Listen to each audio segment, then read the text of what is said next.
1954, there was a conference in London, and one of the things that AWO raised was the issue of secession clause.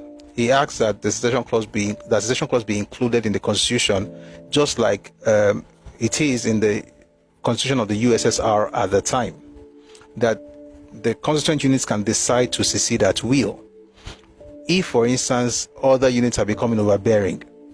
This was in 1954, and he cited USSR as an example.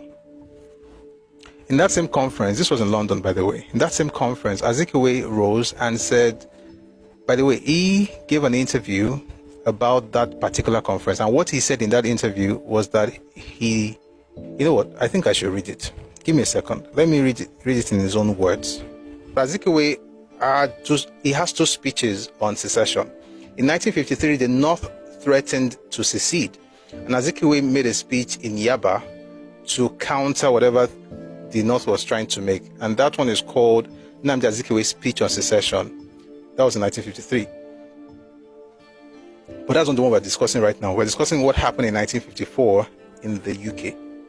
And why am I mentioning 53 if we're going to 54? Because the idea of secession in Nigeria has been like a recurring decimal from 1950, especially from the North. They threatened in 1950. They also threatened in 1953 to secede.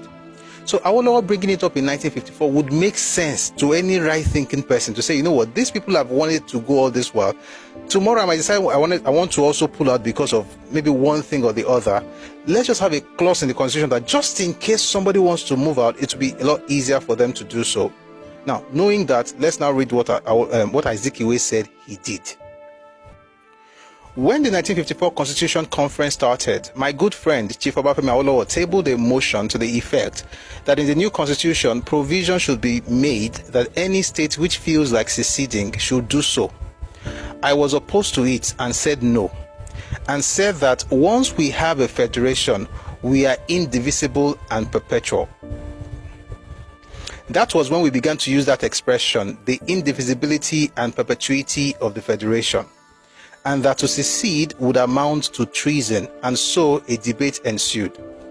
The Secretary of State then was Oliver Littleton, later Lord Chandos, and he was very much interested, and that was his first time in saying that the people of African descent were people actually debating at a high level. So a full day was given to Chief Awolowo to make his points. He spoke brilliantly as a lawyer. He made his point why secession should be incorporated in the constitution. He cited the case of the Soviet Union, which is a federation, and that secession is written there so that any state in the Soviet Union can secede at will.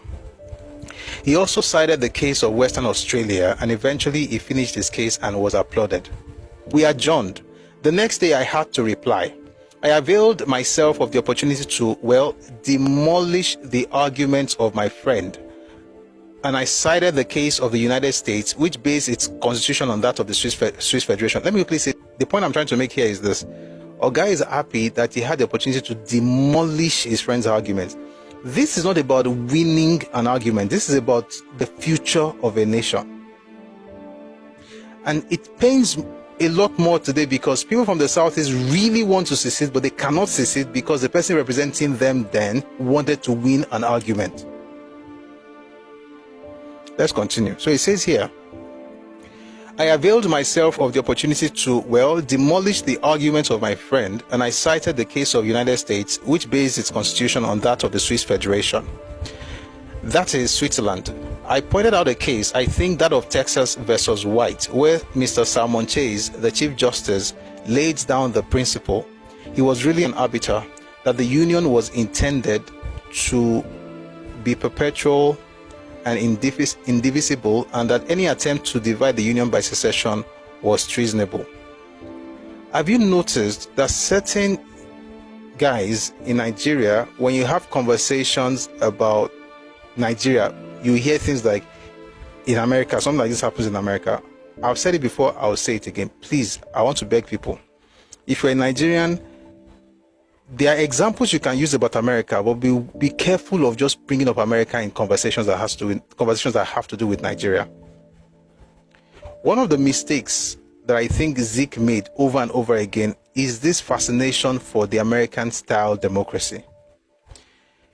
If you understand how life works, even if you borrow an idea, you have to be able to transplant it within your own space. There's a book I read when I was a lot younger.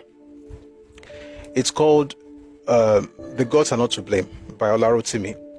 Now, the story in that book is fascinating. The story itself is wonderful. Awolowo was a brilliant man.